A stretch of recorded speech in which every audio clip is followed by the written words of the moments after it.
La camioneta tosió una última vez antes de apagarse por completo en medio del camino de tierra. Marina Soledad Reyes agarró el volante con tanta fuerza que los nudillos se le pusieron blancos, y luego soltó el aire que no sabía que estaba conteniendo.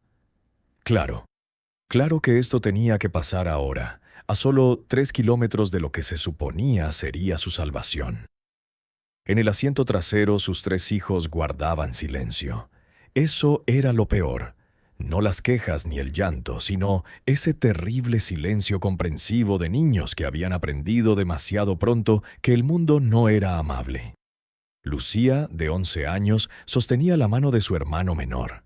Mateo, de 8, miraba por la ventana con la mandíbula apretada, intentando ser valiente.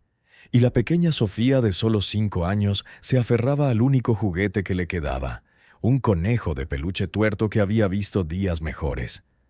Si esta historia ya te está cautivando, no olvides suscribirte y darle a me gusta. Cuéntame en los comentarios desde dónde la escuchas. Me encanta saber de ti. Marina tenía 32 años, pero se sentía de 60. Habían pasado 6 meses desde que Daniel murió en el accidente de la construcción. 6 meses viendo cómo su vida se desmoronaba poco a poco. Primero su sueldo desapareció. Luego su apartamento se desvaneció cuando no pudo pagar el alquiler. Luego su dignidad, poco a poco, mientras rogaba por trabajo, comida, una oportunidad. El sobre de la notaría llevaba 3 semanas en su bolso, arrugado de tanto leerlo y releerlo hasta que las palabras se le quedaron grabadas en la mente. Estimada señora Reyes, le informamos que ha heredado la finca rústica de su difunto tío Esteban Reyes, ubicada en el ejido de San Miguel de las Piedras. La propiedad consta de aproximadamente 8 hectáreas de terreno y una casa en estado desconocido. 8 hectáreas. Una casa. Parecía un milagro hasta que siguió leyendo. Advertencia: la propiedad lleva 15 años abandonada y hay una disputa legal pendiente con otros herederos. Se recomienda consultar con un abogado antes de tomar posesión. Marina no tenía dinero para abogados. Apenas le alcanzaba para gasolina. Lo que sí tenía eran 3 bocas que alimentar y un invierno inminente. Así que empacó todo lo que cabía en la vieja camioneta que Daniel les había dejado. Se despidió de la ciudad que los había devorado y escupido, y condujo hacia el sur, hacia las montañas, hacia un lugar que ni siquiera sabía que existía hasta que murió su tío. Tío Esteban. Marina apenas lo recordaba. Un hombre alto y tranquilo que había asistido al funeral de su padre cuando ella tenía 7 años. Le había regalado una piedra azul lisa y le había dicho que la conservara, que la tierra siempre recuerda a los suyos. Su madre le explicó después que Esteban era el hermano menor de su padre, que siempre había sido diferente, que vivía solo en las montañas como un ermitaño. «Mamá», dijo Lucía con voz débil, «¿qué hacemos?» Marina se obligó a sonreír, a ser fuerte por ellos, aunque por dentro gritaba. «Caminemos, no está lejos». Bajaron de la camioneta. El aire de la montaña era frío y limpio, tan diferente de la contaminación urbana que casi dolía respirarlo. Octubre por estos lares significaba que las lluvias estaban a punto de terminar, pero el sol seguía fuerte. Marina llevaba a Sofía en la cadera. Mateo tomó la bolsa con lo esencial y Lucía, siempre responsable, tomó la caja con los pocos documentos importantes que tenían. El sendero serpenteaba entre pinos y robles. Mientras subían, el silencio de la montaña los envolvía. No era un silencio vacío, sino uno lleno de vida. El susurro del viento entre las hojas, el canto lejano de un pájaro, el crujido de sus pasos sobre la tierra seca. Sofía se durmió sobre el hombro de Marina, su aliento cálido y húmedo contra el cuello de su madre. Después de 40 minutos de caminata, Lucía se detuvo. «Mamá, mira». Al final del sendero donde los árboles se abrían a un pequeño claro, se alzaba una estructura que apenas merecía ser llamada casa. Las paredes de adobe estaban agrietadas. El techo de tejas roto dejaba entrar el cielo por varios puntos, y la puerta colgaba de una sola bisagra. Alrededor del claro, una cerca caída señalaba lo que una vez fue un jardín, y en medio de todo, atada con una cuerda a un poste torcido, había una cabra. Era la cabra más patética que Marina había visto jamás. Flaca hasta los huesos, con el pelaje sucio y enmarañado, una oreja rasgada y sangrando. El animal los miró con ojos que parecían demasiado inteligentes, demasiado atentos. Entonces baló, un sonido débil y ronco que era casi una súplica. «Pobrecita», susurró Mateo. Marina bajó a Sofía y se acercó con cautela. La cabra no se movió, no intentó escapar. Simplemente la observaba con esos ojos extraños mientras Marina inspeccionaba la cuerda. Estaba demasiado apretada y se le clavaba en el cuello. Alguien la había dejado allí, atada y abandonada, para que muriera lentamente de hambre y sed. ¿Quién haría esto? La voz de Lucía temblaba de ira. Marina sabía la respuesta. Gente cruel, gente que veía a los animales como cosas desechables. Gente como la que dejó caer a Daniel de aquel andamio sin el equipo de seguridad adecuado, que cerró la obra antes de que pudiera reclamar la indemnización, que dejó a una viuda con 3 hijos sin nada. Desató la cuerda con dedos temblorosos de cansancio y emoción. La cabra tropezó, casi se cae, pero luego se enderezó y la miró directamente a los ojos. Y en ese momento Marina tuvo la extraña sensación de que el animal le agradecía. No solo con instinto animal, sino con algo más profundo, más consciente. «Está muy enferma», dijo Lucía, siempre práctica. «Necesita agua, comida y que alguien le cure la oreja». «Primero revisemos la casa», dijo Marina, aunque una parte de ella quería sentarse en el suelo y llorar ante la enormidad de todo aquello. Una casa en ruinas, una cabra moribunda, y 3 niños que dependían de ella para sobrevivir. La puerta crujió al abrirla. El interior estaba oscuro y olía a humedad, como años de abandono. Pero cuando sus ojos se acostumbraron, Marina vio que no era tan malo como temía. Una sala principal con chimenea de piedra.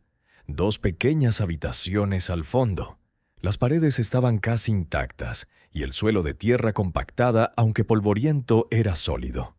En la esquina había una pesada mesa de madera y 2 sillas. Junto a la chimenea alguien había dejado un montón de leña, sorprendentemente seca a pesar de su edad. Y en la repisa, Marina encontró algo que la hizo detenerse. Una fotografía en un marco sencillo. Era el tío Esteban, décadas más joven, de pie junto a una hermosa indígena de cabello largo y trenzado. Ambos sonreían, y entre ellos, atado con una cuerda floja, había una cabra joven y sana, mirando inteligentemente a la cámara. Marina volteó la fotografía. Al dorso, con letra cuidada, se leía: Esteban, Xochitl y Esperanza, 1994. Que la tierra nos recuerde. Esperanza. La cabra del tío Esteban se llamaba Esperanza. Un balido afuera la sacó de sus pensamientos. Marina salió y encontró a la cabra junto a la puerta, mirándola fijamente. El animal caminó unos pasos hasta el borde del claro, se detuvo y miró hacia atrás como si esperara que Marina la siguiera. «Mamá, creo que quiere enseñarte algo», dijo Mateo con los ojos muy abiertos. «Las cabras no hacen eso», respondió Marina automáticamente, pero mientras lo decía, la cabra repitió el movimiento. Unos pasos adelante, una pausa, una mirada atrás. Dijo Lucía suavemente. Marina miró a sus hijos, exhaustos y hambrientos, contemplando a un animal enfermo como si fuera mágico. Y quizás, pensó con la desesperación de quien ya no tiene nada que perder, quizás lo era. Quizás en un mundo que les había arrebatado todo, un poco de magia no estaba tan fuera de lugar. «Lucía, quédate con Sofía. Mateo, ven conmigo, a ver qué nos quiere enseñar esta cabra». Siguieron al animal por el claro pasando la cerca caída. La cabra cojeaba pero avanzaba con determinación, guiándolos hacia el lado oeste de la propiedad, donde los árboles se hacían más densos. El sol se ponía, tiñendo el cielo de naranja y rosa, y las sombras se alargaban entre los pinos. La cabra se detuvo junto a una formación rocosa cubierta de musgo y maleza. Volvió a balar, raspó el suelo con su débil pezuña y miró a Marina con esos ojos que parecían decir: «Aquí tienes lo que necesitas encontrar». Marina se arrodilló y empezó a despejar la maleza. Sus manos encontraron algo sólido, metálico. Mateo se unió a ella cavando con sus pequeñas manos y juntos descubrieron lo que estaba oculto. Una puerta de metal oxidada pero intacta, con un candado viejo que se le rompió en las manos al tocarlo. Marina levantó la puerta con un crujido de bisagras que no se habían movido en años. Abajo había unos escalones de piedra que descendían hacia la oscuridad. «Mamá», susurró Mateo, «¿qué es esto?». Marina sacó su teléfono, encendió la linterna y lo iluminó. Los escalones descendían unos 3 metros antes de abrirse a lo que parecía una cámara subterránea. El haz de luz iluminó algo que brillaba en la oscuridad. Su corazón latía más rápido. «Quédate aquí», le dijo a Mateo. «No te muevas hasta que regrese». Bajó con cuidado, probando cada escalón antes de apoyarlo con todo su peso. El aire era frío y olía a tierra húmeda y a algo más, algo antiguo. Cuando llegó abajo y la luz la envolvió, se quedó sin aliento. La cámara era pequeña, de no más de 3 metros por 3 metros, con paredes de piedras cuidadosamente apiladas. Y en el centro, ordenados en filas, había objetos que no deberían estar allí, que no tenían sentido. Cajas de madera con sellos oficiales descoloridos, jarrones de cerámica con diseños antiguos. Y al fondo, envuelta en lona encerada, una caja fuerte metálica del tamaño de un baúl pequeño. Las manos de Marina temblaban al desenvolver la lona. La caja fuerte no tenía cerradura visible, solo una antigua cerradura de combinación. Sin pensarlo, sus dedos giraron los diales. 1994. El año de la fotografía. Hacer clic. La caja fuerte se abrió. Dentro, apilados con una precisión casi religiosa, había fajos de billetes. No pesos corrientes, sino billetes antiguos, algunos tan antiguos que Marina no pudo reconocer las denominaciones. Y debajo de los billetes, algo que la dejó sin aliento. Lingotes. Barras de oro puro, cada una marcada con números y símbolos que no entendía. Junto al oro había un cuaderno envuelto en plástico para protegerlo de la humedad. Marina lo sacó con manos temblorosas y lo abrió. La primera página fue escrita con la cuidadosa letra del tío Esteban. «A quien encuentre esto. Si estás leyendo estas palabras, significa que he muerto y has tenido el valor de seguir a Esperanza. Este tesoro no es solo mío. Pertenece a la tierra, a nuestra gente, arrebatado a quienes lo robaron primero. He pasado 20 años recuperándolo, pieza por pieza, de quienes destruyeron nuestra aldea, quienes se apropiaron de nuestras tierras, quienes nos trataron como si fuéramos menos que humanos.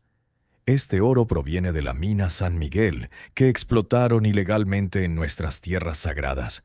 El dinero proviene de sobornos, de robos, de la sangre de nuestro pueblo. ¿Lo retiré? No todo, pero lo suficiente como para que me duela. Si han encontrado esto, son de mi familia, son sangre de mi sangre. Y les dejo esto con una condición: úsenlo para sanar, no para destruir. Úsenlo para proteger la tierra, no para venderla. Úsenlo para recordar de dónde vienen, no para olvidar. Aquellos a quienes les robé vendrán, siempre vienen. La familia Salazar, quienes destruyeron San Miguel, nunca han dejado de buscar lo que les arrebaté. Los encontrarán, pero si tienen buen corazón, si respetan lo que este lugar significa, la tierra los protegerá como me protegió a mí. Confía en Esperanza, ella lo sabe, siempre lo ha sabido. Tu tío que te amó antes de conocerte, Esteban Reyes. Marina leyó las palabras 3, 4 veces, intentando procesar su significado. Oro, dinero, millones posiblemente. Suficiente para cambiar sus vidas, para salvar a sus hijos, para no volver a pasar hambre. Pero también peligro, los Salazar. Una disputa que duraba décadas. Un balido la sobresaltó. Marina levantó la vista y vio que la cabra había bajado los escalones, algo imposible para un animal en su estado. Esperanza estaba en el último escalón, mirándola con esos ojos excesivamente sabios, y Marina comprendió algo fundamental.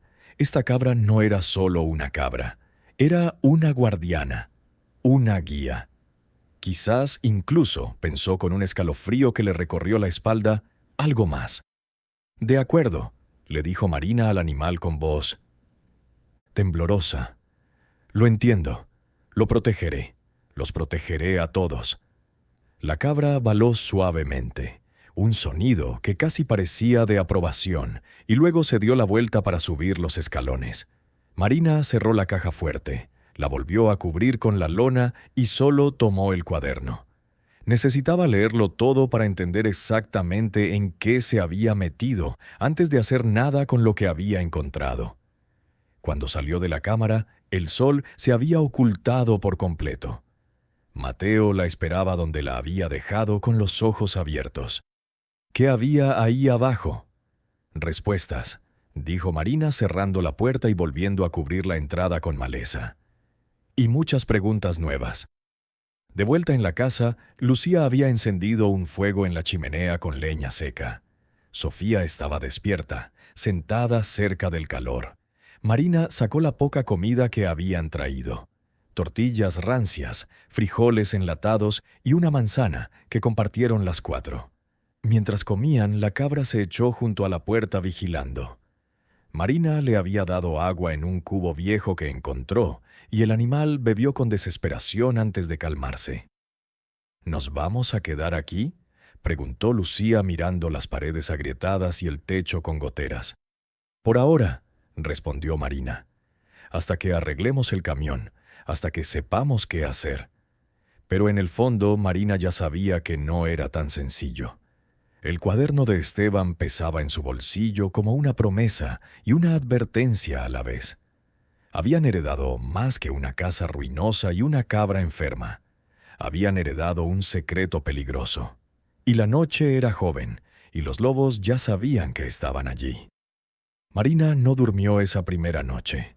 Tumbada en el suelo de tierra de una de las pequeñas habitaciones, con Sofía acurrucada contra su pecho y los otros 2 niños respirando suavemente en sus sacos de dormir, escuchaba cada sonido del bosque.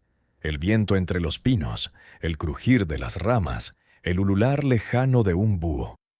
Y afuera, junto a la puerta, los movimientos ocasionales de Esperanza, la cabra que no debería estar viva, pero que seguía vigilando como un centinela. Mientras la primera luz grisácea del amanecer se filtraba por las grietas del techo, Marina se levantó con cuidado para no despertar a los niños. Tomó el cuaderno de Esteban y salió al frío aire matutino.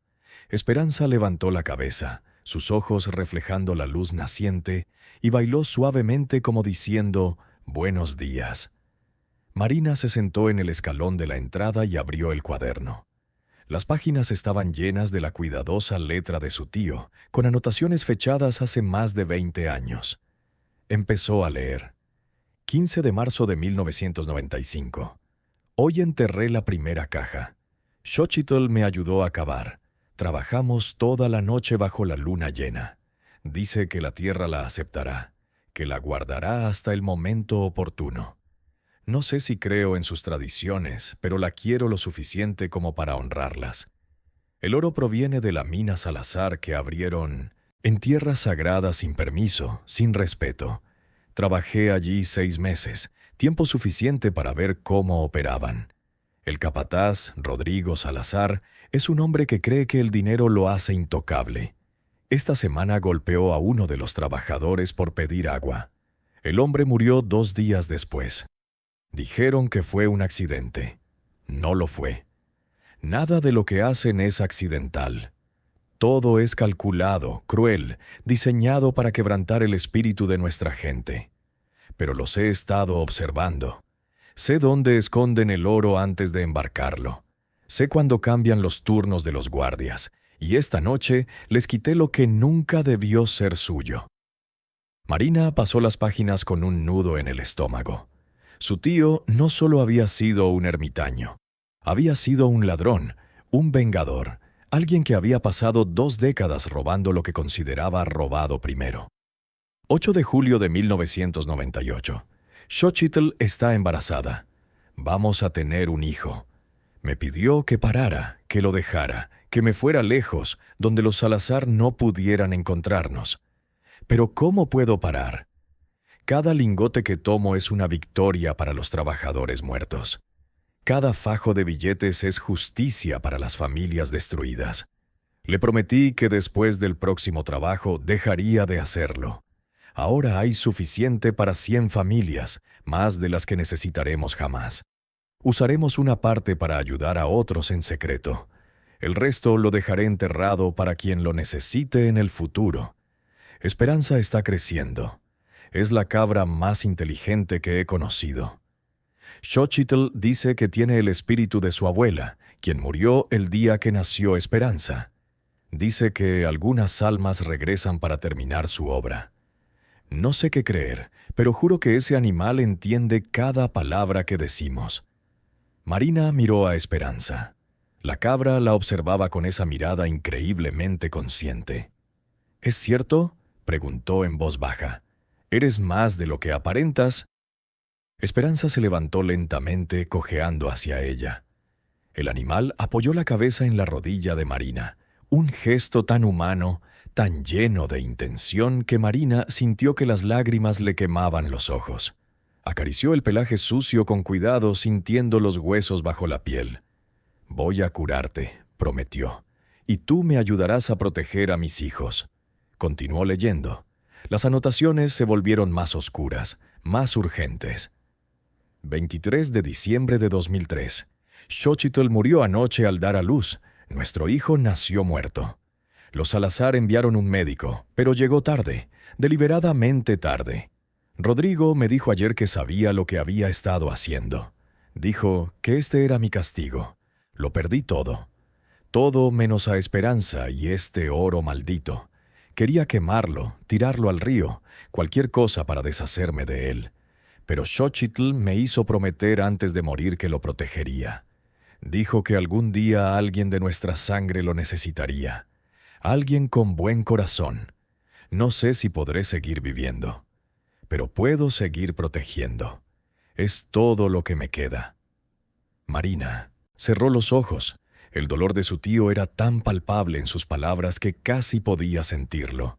Esteban lo había perdido todo, igual que ella, y de alguna manera había sobrevivido otros 12 años allí, solo, con su dolor y su cabra mágica. 5 de noviembre de 2009. Los Salazar nunca han dejado de buscar. Rodrigo murió hace 3 años, pero sus hijos son peores. Han sobornado al alcalde, a la policía, a casi todos los que importan. Dicen que estas tierras les pertenecen legalmente, que tienen documentos que prueban que mi familia nunca tuvo derecho a estar aquí. Mentiras. Mentiras construidas sobre mentiras. Pero con suficiente dinero, las mentiras se convierten en verdades legales. He hecho testamento. Cuando muera, todo esto pasará a mi sobrina Marina. La vi una vez, de niña, en el funeral de mi hermano. Tenía una mirada bondadosa. Espero que aún la tenga. Espero que entienda lo que le dejo. Marina sintió un escalofrío. El tío Esteban llevaba años planeándolo. Había decidido dejárselo a ella, confiando en que tenía buen corazón. ¿Pero lo tenía? ¿O era solo una viuda desesperada que haría cualquier cosa por sus hijos? La última entrada está fechada hace 3 meses, 15 de julio de 2025. Me estoy muriendo. El médico del pueblo dice que es cáncer, que debería ir a un hospital de la ciudad. No lo haré. Moriré aquí en la tierra que protegí junto a Xochitl. Esperanza también está enferma. Tiene 29 años, una edad imposible para una cabra. Pero nada en ella ha sido normal. Xochitl tenía razón. Hay algo más en este animal. Ella me ha cuidado todos estos años, y ahora yo la cuido a ella. Cuando Marina llegue, si es que llega, Esperanza sabrá si tiene el corazón adecuado. Los animales saben estas cosas. Si Esperanza la acepta, Marina podrá ver lo que he escondido. Si no, Todo quedará enterrado para siempre. He vivido una vida de dolor y venganza. Espero que Marina tenga una vida de sanación. Pero primero tendrá que sobrevivir a los Salazar. Siempre vienen. Siempre. El cuaderno terminó ahí. Marina lo cerró y miró las montañas que se alzaban alrededor del claro. En algún lugar la familia Salazar aún existía, y ahora que ella había tomado posesión de estas tierras, vendrían. Madre. Marina dio un salto. Lucía estaba en la puerta, envuelta en una manta, con el pelo enredado por el sueño. ¿Estás bien? Has estado llorando. Marina se tocó la cara y se sorprendió al encontrarla mojada. Estoy bien, mi amor. Solo pensaba. ¿En qué? ¿Cómo explicarle a una niña de 11 años que heredaron no solo una casa, sino una guerra? Que el oro enterrado bajo sus pies había costado vidas, que había gente poderosa que los vería muertos antes que perder lo que consideraban suyo. ¿Cómo vamos a arreglar esto?, dijo finalmente, señalando la casa destartalada. Tenemos mucho trabajo por delante. Y era cierto. Incluso sin el oro, incluso sin el peligro, necesitaban hacer este lugar habitable. El invierno llegaría en semanas. Necesitaban un techo sin goteras, paredes sin grietas, una forma de mantenerse calientes y alimentados. Pasaron todo el primer día limpiando. Marina encontró herramientas en un cobertizo medio derrumbado detrás de la casa. Martillos, clavos oxidados, montones de tablones de madera. Lucía barrió mientras Mateo y Sofía retiraban los escombros. Marina se subió al tejado con el corazón latiendo con fuerza, probando cada viga antes de apoyarse en ella, y empezó a reparar las tejas rotas con los tablones que encontró. El trabajo era duro, agotador, pero también tenía algo de purificador. Cada clavo que clavaba, cada tabla que colocaba, era una declaración. Aquí estamos. Nos quedamos. No nos rendiremos. Esperanza los observaba desde la sombra de un árbol, moviéndose de vez en cuando para estar cerca. Marina notó que la cabra, a pesar de su debilidad, siempre se posicionaba donde podía ver los senderos que conducían al claro. Observando, protegiendo. Por la tarde, Marina bajó del tejado y se acercó al animal. «Tengo que curarle esa oreja», le dijo. «Me va a doler, pero se me va a infectar si no lo hago». Esperanza no se resistió cuando Marina le limpió la herida con agua hervida y el pequeño botiquín que había traído. El animal temblaba, pero no se movía, confiando plenamente. Marina le aplicó ungüento antibiótico y le vendó la oreja lo mejor que pudo. «Necesitas comer», murmuró. «Pero no tengo nada para ti». Como si lo hubiera entendido, Esperanza se alejó cojeando hasta el borde del claro y empezó a mordisquear las hierbas que crecían allí. Comía selectivamente, eligiendo solo ciertas plantas e ignorando otras. «Ella sabe qué plantas son medicinales», dijo Lucía, que había estado observando. «La maestra nos enseñó en la clase de ciencias que algunos animales pueden automedicarse. Es increíble». «Sí», dijo Marina, aunque su mente susurraba algo más. «No es solo instinto, sabe exactamente qué hacer». Esa noche Marina preparó una cena sencilla con lo que quedaba de la comida enlatada. Frijoles con tortillas. No era suficiente, nunca era suficiente, pero era lo que tenían. Después de comer, mientras los niños se acomodaban cerca de la fogata, Marina tomó una linterna y salió al claro. Necesitaba ir a la aldea, necesitaba encontrar comida, necesitaba entender exactamente dónde estaban y a qué amenazas se enfrentaban. Pero primero necesitaba saber exactamente qué estaba protegiendo. Caminó hasta la formación rocosa, descubrió la escotilla y volvió a bajar a la cámara. Esta vez encendió todas las linternas que había traído y lo inspeccionó todo sistemáticamente. Las cajas de madera contenían más dinero, billetes tan viejos que algunos se desintegraban al tacto. Los jarrones de cerámica estaban llenos de monedas antiguas. Y la caja fuerte, Marina la abrió de nuevo y empezó a contar. Había 15 lingotes de oro, cada uno con un peso aproximado de 1 kilogramo. A precios actuales, eso equivalía a más de $1 millón solo en oro. Y los billetes, aunque antiguos, algunos de los cuales eran coleccionables, valdrían una fortuna si se vendieran adecuadamente. Pero había más. En el fondo de la caja fuerte, envueltos en plástico, había documentos. Marina los sacó con cuidado.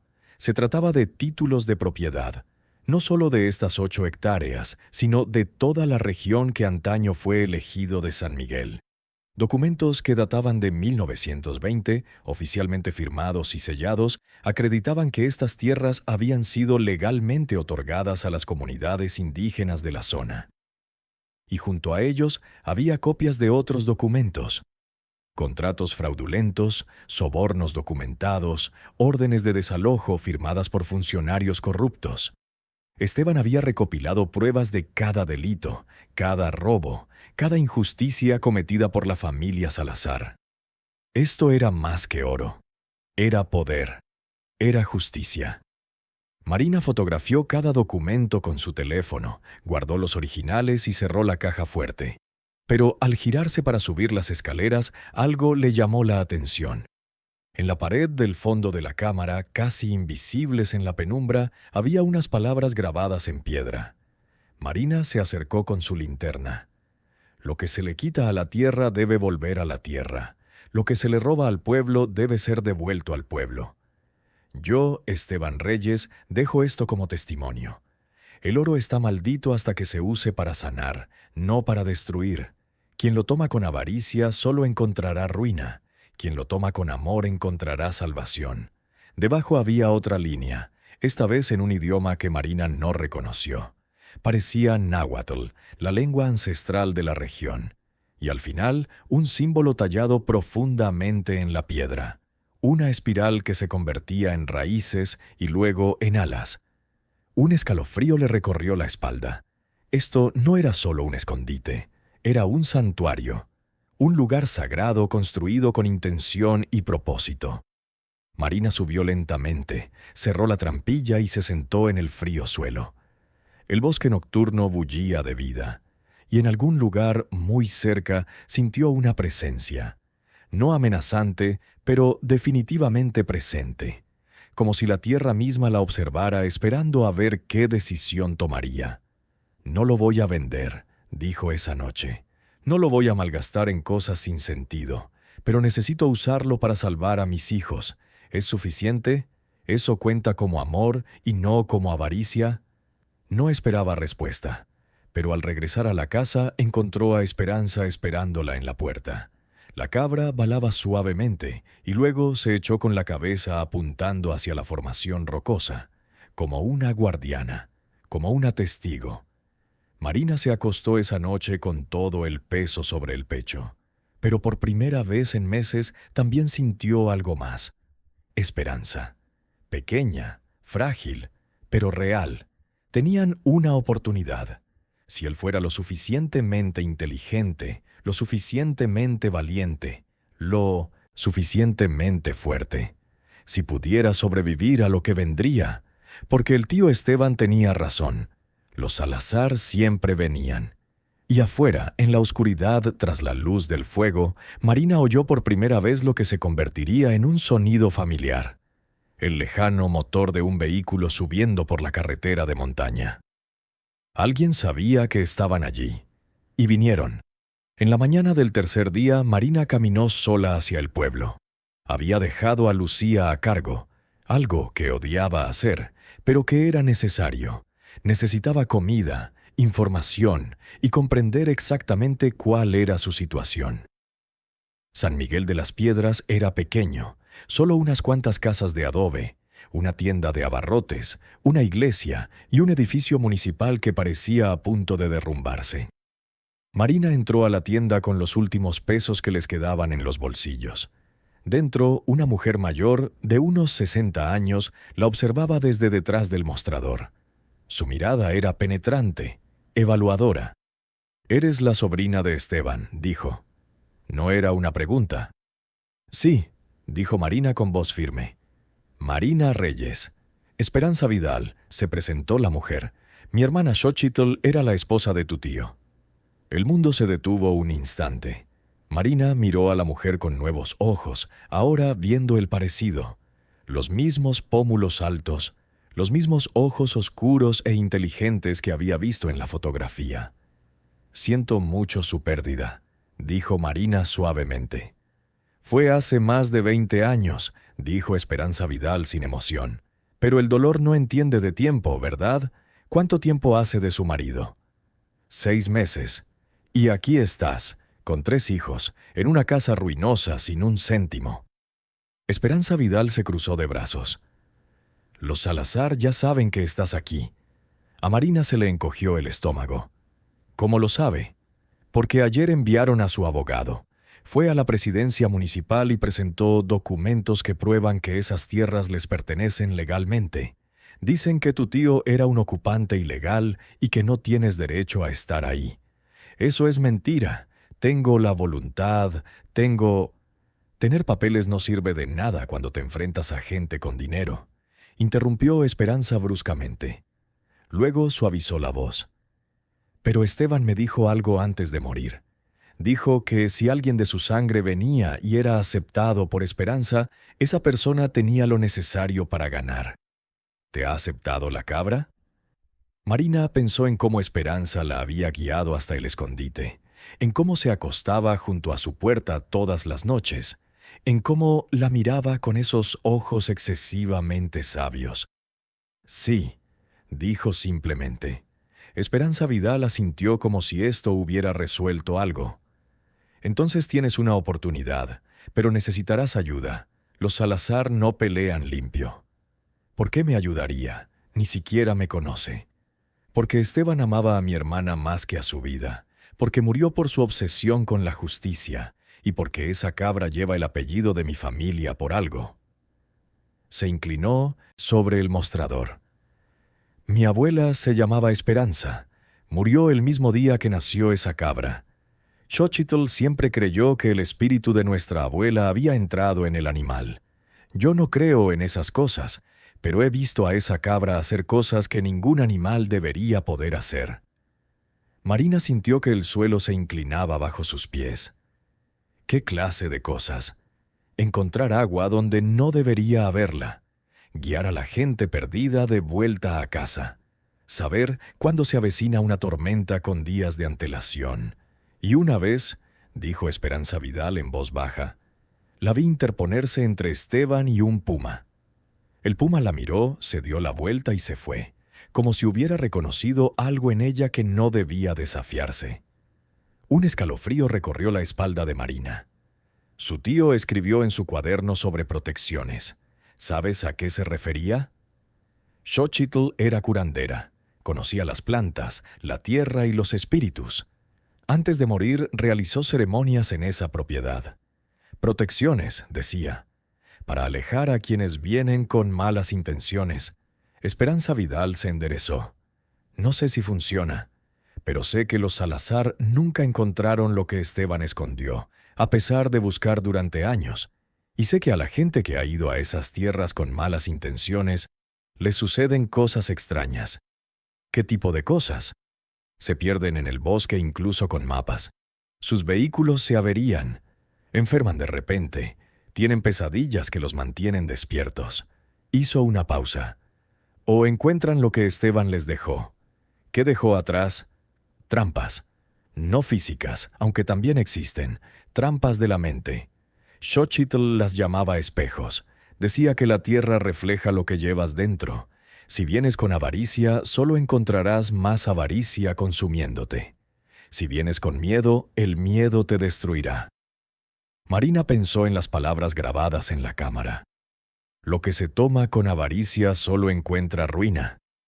Exactamente. Pero tú, la observó Esperanza Vidal con atención, vienes con amor. Con necesidad, sí, pero el amor primero. Eso es diferente. Marina compró lo que pudo con su dinero. Arroz, frijoles, algunas verduras, pan. No le alcanzó para más de una semana, pero algo era algo. Al pagar, Esperanza Vidal puso cosas extra en la bolsa.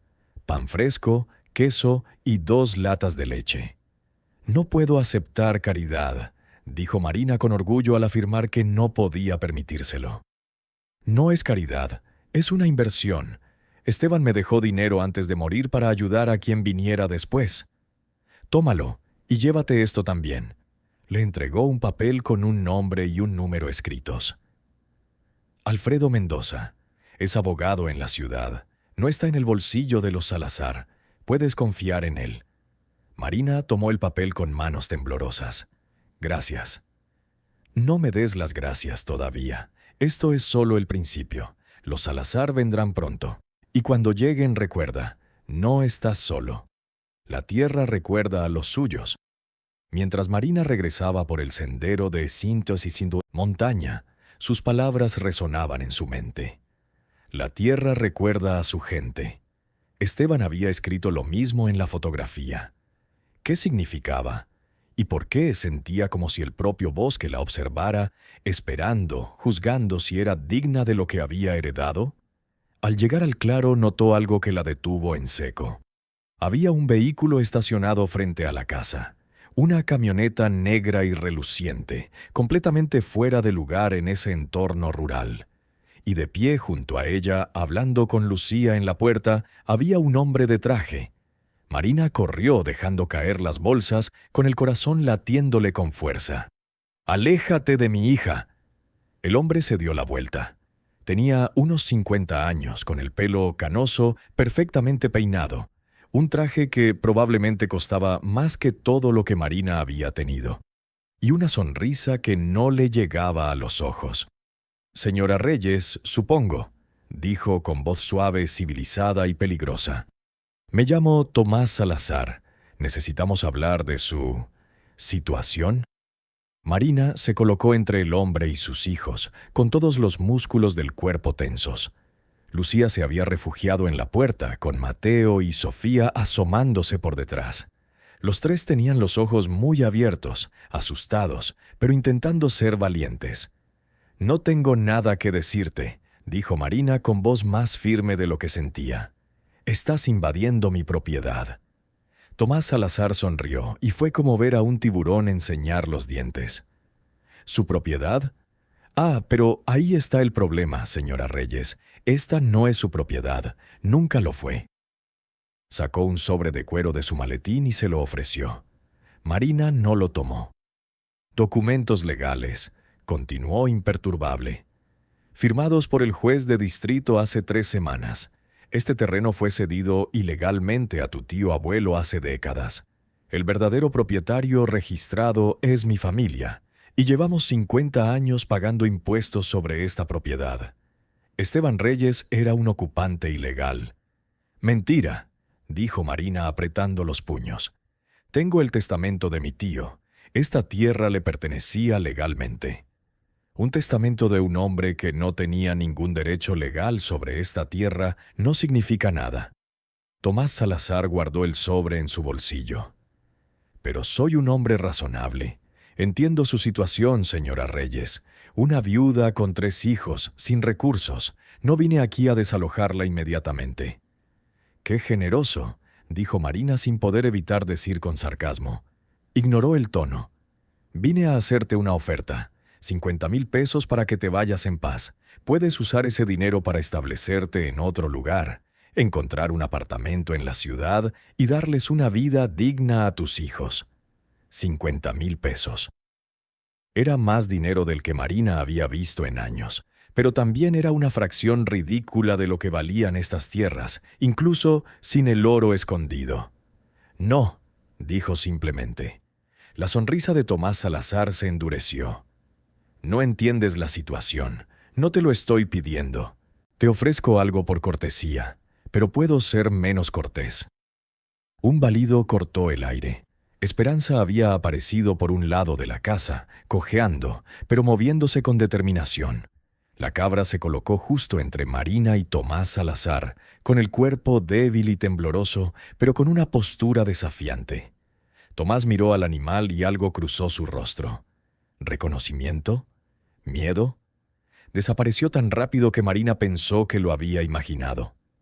«Esa cabra debería estar muerta», dijo en voz baja. «Mi abuelo me habló de ella. Dijo que ya tenía casi 30 años. Eso fue hace 15 años.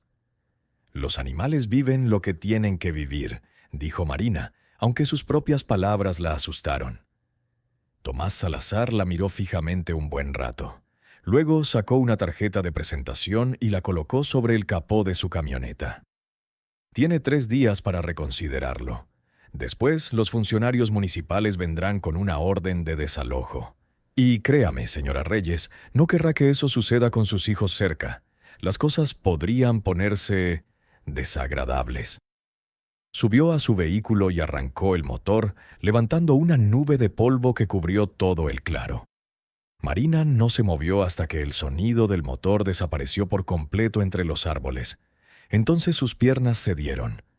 Se desplomó en el suelo, temblando, mientras Lucía corría hacia ella. «Mamá, ¿quién era ese hombre? ¿Qué quería?» «Nada bueno, mi amor, nada bueno». Esa noche, después de acostar a los niños, Marina se sentó junto al fuego con el teléfono en la mano. Tenía 2 barras de señal, suficiente para hacer una llamada. Marcó el número que le había dado Esperanza Vidal. Alfredo Mendoza contestó al tercer timbre. Su voz era cálida y profesional. Marina le explicó la situación lo más brevemente posible. «Los Salazar», dijo al terminar. «Sí, los conozco. Llevan décadas intentando apoderarse de las tierras ejidales de San Miguel. Su familia hizo su fortuna con la minería ilegal en los años 60 y 70. Sobornaron a funcionarios, falsificaron documentos y desplazaron a comunidades enteras. ¿Pero los documentos que tienen son legales ahora? Legal en teoría, sí, pero basado en fraude. El problema es demostrar el fraude después de 50 años. Hizo una pausa. Necesitaría pruebas sólidas, documentos originales que demuestren cómo adquirieron esas tierras, testimonios, pruebas de soborno. Marina pensó en la caja fuerte. ¿Y si tuviera esa evidencia? Entonces, tendríamos algo con qué trabajar. Pero, señora Reyes, debe entender que ir contra los Salazar es peligroso. Tienen conexiones, dinero, poder. He visto a otras familias intentar perderlo todo. «Ya lo he perdido todo», dijo Marina en voz baja. «No me queda nada que perder, salvo a mis hijos, y no los voy a perder. Entonces necesito ver esa evidencia. ¿Puedes traerla a mi oficina en la ciudad?» «No tengo transporte. Mi camioneta se averió a 3 kilómetros de aquí». «Entonces me voy. Pero, señora Reyes, si los Salazar sospechan que tiene pruebas en su contra, no se detendrán ante nada para conseguirlas. Debe tener mucho, mucho cuidado». Tras colgar, Marina se quedó mirando el fuego durante horas. El crepitar de las llamas era hipnótico, casi meditativo, y en ese estado de semiconciencia empezó a comprender algo. Esteban no solo había robado oro, había reunido pruebas, había pasado 20 años documentando cada crimen, cada injusticia, y lo había dejado todo aquí, esperando a que alguien con el coraje lo usara. Pero usar esa evidencia significaba declarar la guerra, significaba poner en riesgo a sus hijos, significaba... Un sonido la sacó de sus pensamientos, voces afuera, bajas pero nítidas. Marina se levantó lentamente, con el corazón latiendo con fuerza. Miró hacia donde dormían los niños, todos profundamente dormidos por el cansancio del día. Se deslizó hasta la ventana y miró a través de una grieta en las tablas. Había 3 hombres en el claro, iluminados por la luz de la luna. No eran de por aquí, se notaba por su ropa y su forma de moverse. Llevaban linternas e inspeccionaban los alrededores de la casa. «Tiene que estar por aquí», dijo uno en voz baja. «El viejo escondió algo, y ella debe saber dónde está». «Salazar dijo que esperáramos 3 días», respondió otro. «Salazar no debe saber que vinimos antes. Si encontramos lo que escondió el viejo, nos quedaremos con algo antes de entregárselo al jefe». Ladrones. Habían enviado ladrones a buscar el escondite. Marina se apartó de la ventana con la mente acelerada. Necesitaba proteger a sus hijos. Necesitaba... Un suave balido interrumpió sus pensamientos. Esperanza estaba de pie en la puerta de la habitación donde dormían los niños, mirándola con esos ojos imposibles. Entonces la cabra se dirigió a la puerta trasera de la casa, una salida que Marina apenas había notado, oculta por una vieja cortina. ¿Quieres salir?, susurró Marina. Esperanza volvió a bailar con más urgencia. Marina no se detuvo a preguntar. Despertó a sus hijos con susurros urgentes. «Rápido, muy silenciosamente, tenemos que irnos, ya». Para su crédito, ninguno preguntó por qué. Lucía ayudó a Sofía a ponerse los zapatos mientras Mateo agarraba sus mochilas. En menos de 2 minutos estaban listos. Esperanza los condujo hacia la puerta trasera y luego al bosque. La cabra se movía con una confianza que no debería haber tenido en su estado, recorriendo senderos que Marina ni siquiera podía ver en la oscuridad. Los niños la siguieron, confiando en el animal de una manera que habría sido absurda en cualquier otra circunstancia. Desde atrás, Marina oyó el crujido de la puerta principal al abrirse. Se alzaron voces frustradas. «¡No hay nadie! ¡Se han ido!». «Mira afuera. No pueden haber ido muy lejos». Esperanza los condujo adentrándose en el bosque, subiendo una cuesta empinada. Sofía empezó a llorar en silencio, agotada, y Marina la cargó, a pesar de que sus propios músculos protestaban con fuerza. Tras ellas, los haces de luz de las linternas atravesaban la oscuridad, acercándose. «Vi huellas por aquí», gritó uno de los hombres. Esperanza se detuvo frente a una formación rocosa. Bailó suavemente y luego desapareció entre 2 grandes piedras. Marina dudó, pero la siguió, arrastrándose por una abertura lo suficientemente grande como para pasar con Sofía en brazos. Al otro lado había una cueva, pequeña, pero seca, completamente oculta desde el exterior. Esperanza ya estaba acostada al fondo, esperándolos. «Todos adentro, rápido», susurró Marina. Los niños se apretujaron en el pequeño espacio. Marina fue la última en entrar, agachada junto a la entrada con una pesada piedra en la mano, lista para defender a su familia si era necesario. Afuera, las voces se acercaban. Las luces iluminaban la formación rocosa. «No hay nada aquí, solo piedras. Tienen que estar cerca. Sigue mirando». Los sonidos se fueron apagando poco a poco. Marina esperó, contando los minutos, con el corazón latiendo tan fuerte que estaba segura de que los hombres podían oírlo. Sofía temblaba contra ella. Lucía abrazaba a Mateo, con los ojos brillantes en la penumbra. Pasó 1 hora, luego otra. Finalmente los sonidos de búsqueda cesaron por completo. Esperanza se levantó y caminó hacia la entrada. Echó un vistazo, olió el aire, luego volvió a entrar y se acostó. El mensaje era claro. Todavía no es seguro. «Mamá», susurró Mateo. «¿Qué pasa? ¿Por qué nos buscan esos hombres?». Marina no sabía cómo responder. ¿Cómo podía explicarles que habían heredado algo más valioso y peligroso de lo que jamás imaginaron? ¿Que había gente dispuesta a matarlos por lo que yacía enterrado bajo la tierra que ahora llamaban hogar? «Hay gente mala que quiere arrebatarnos nuestras tierras», dijo finalmente, «pero no vamos a dejarlos». «¿Qué?», preguntó Lucía, siempre práctica. «Solo somos nosotras, y son muchas». «Tenemos a Esperanza», dijo Sofía de repente con voz suave pero firme. «Nos protege, como un ángel». Marina miró a la cabra que los había salvado 2 veces, un animal que debería estar muerto, pero que de alguna manera seguía vivo, guiando, protegiendo. «Sí», dijo en voz baja, «tenemos a Esperanza. Si esta historia te tiene en vilo, suscríbete y activa las notificaciones para no perderte ninguna. Tu apoyo es fundamental para mí». Esperaron en la cueva hasta que el cielo empezó a despejarse con la luz del amanecer. Entonces, Esperanza se levantó y los guió de regreso. Tomaron una ruta diferente, más larga, que evitaba los senderos principales. Cuando finalmente llegaron al claro, todo parecía tranquilo. Pero la casa había sido saqueada. La puerta estaba abierta, sus pocas pertenencias estaban esparcidas por el suelo.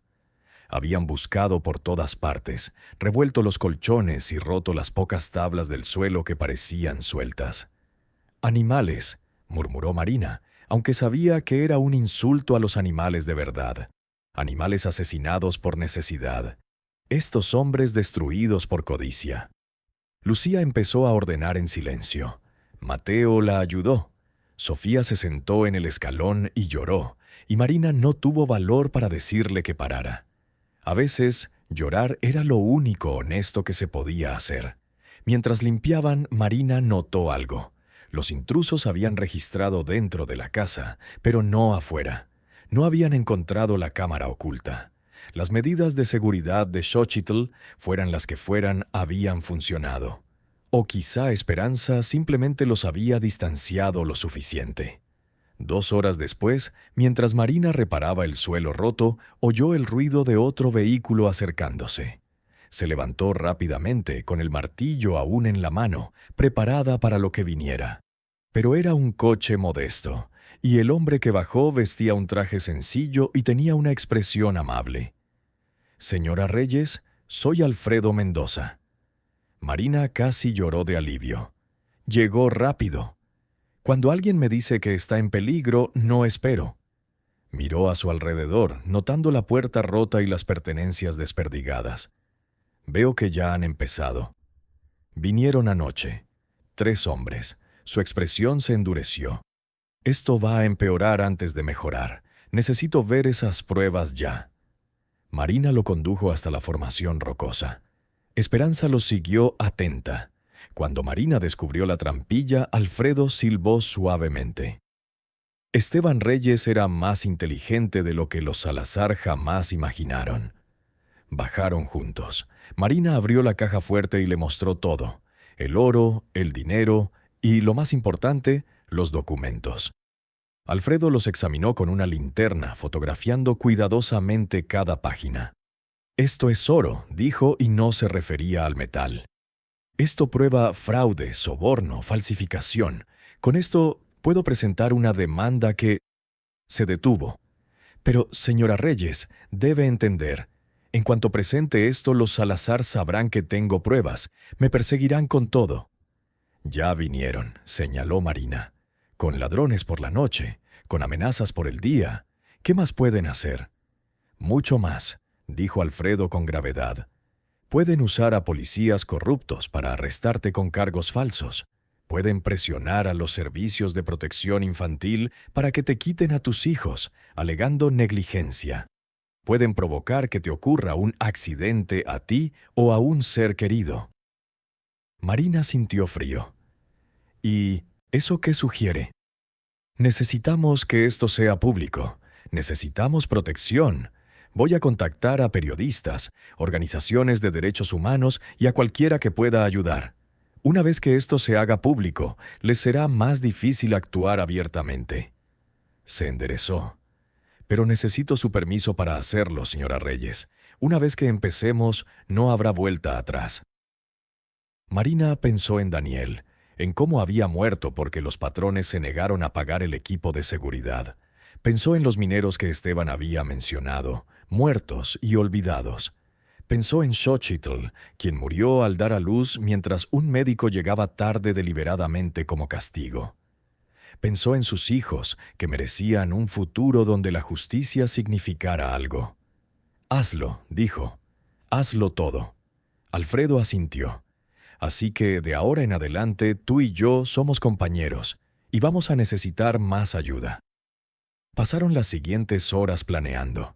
Alfredo haría copias de todos los documentos, contactaría a sus contactos, pero también le dio a Marina algo que ella no esperaba: una pistola. «No sé usar un arma», protestó. «No tienes que usarlo, solo tienes que hacerles creer que lo harías. A veces eso es suficiente». Le enseñó lo básico: cómo sujetarla, cómo quitarle el seguro, cómo apuntar si era absolutamente necesario. Marina odiaba el frío y el peso en sus manos, pero aún así la conservó. Antes de irse, Alfredo le dio un teléfono satelital. «Por si le cortan la línea, llámeme si hay algún cambio. Y, señora Reyes», hizo una pausa, Tenga mucho, mucho cuidado. Los próximos días serán los más peligrosos.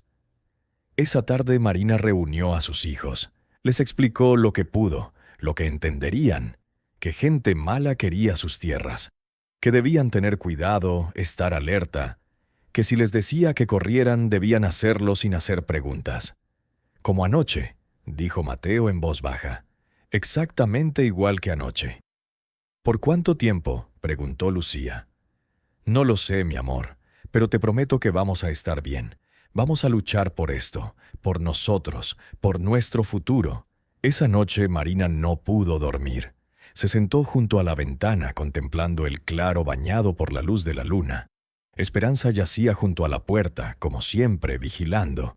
Y entonces Marina lo vio. Una figura al borde del claro, apenas visible entre las sombras de los árboles. Un hombre vigilando la casa. Su mano se dirigió a la pistola que Alfredo le había dejado. Pero el hombre no se acercó. Solo observó, esperó. Era un mensaje. Sabemos dónde estás. Te estamos observando. Marina no durmió esa noche, y al amanecer encontró algo en el umbral. Una nota sujeta con una piedra. Última advertencia. 48 horas. Toma el dinero y vete, o te echaremos. No más ofertas. Marina arrugó la nota en su puño. No, pensó. No nos iremos. Este es nuestro hogar ahora, y vamos a luchar por él. Pero mientras veía a sus hijos despertar uno a uno, vio el miedo en sus ojos. El acento, cansancio, la confusión. Y se preguntó si estaba haciendo lo correcto. ¿Qué madre arriesgaría a sus hijos por un terreno? ¿Qué madre pondría los principios por encima de la seguridad? Pero entonces recordó las palabras de Esteban. Lo que se gana por codicia lleva a la ruina, pero lo que se gana por amor lleva a la salvación. Había llegado aquí con amor. Con desesperación, sí, pero amor ante todo.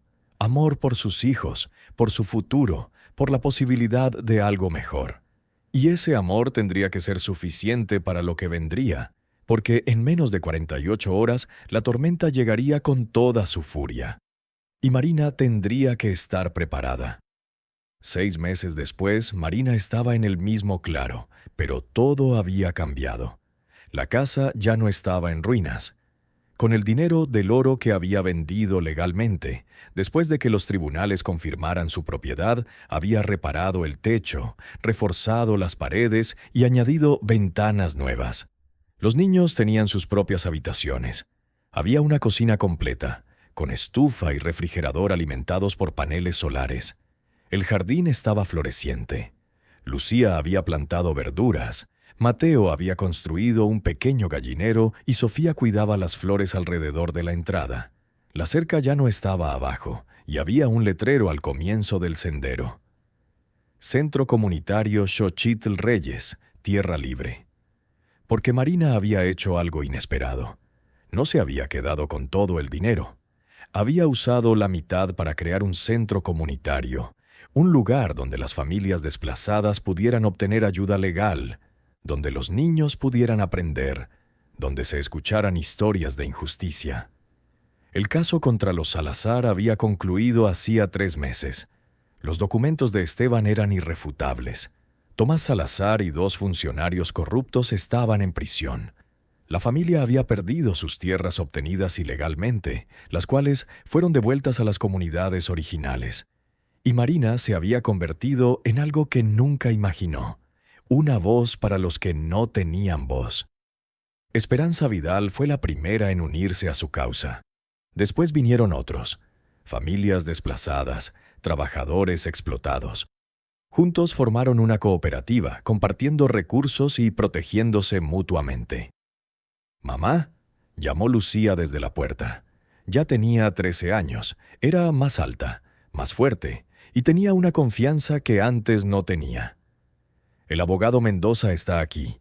Dice que han llegado más familias pidiendo ayuda». Marina sonrió. «Dile que pasen. Siempre hay espacio».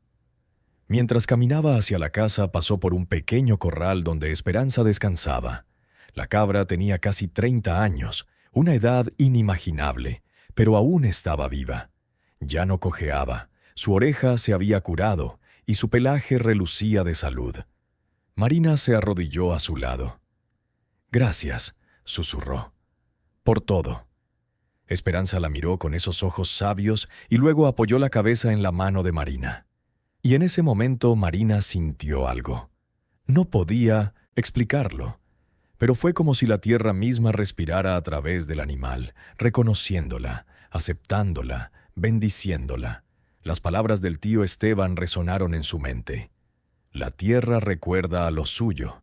Y ahora era una de ellos, no solo por sangre, sino por elección, por amor, por lucha.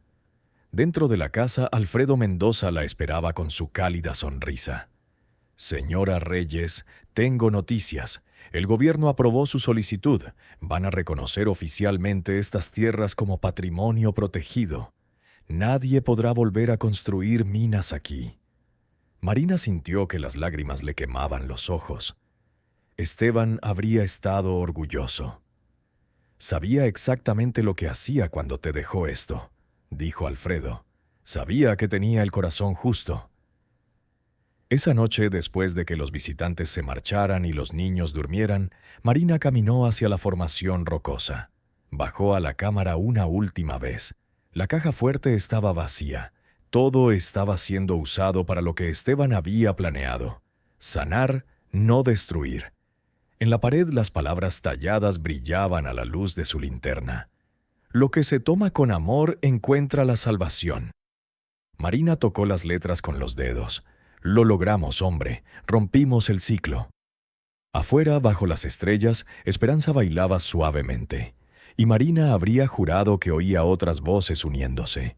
Esteban, Xochitl, todos los que habían luchado antes que ella.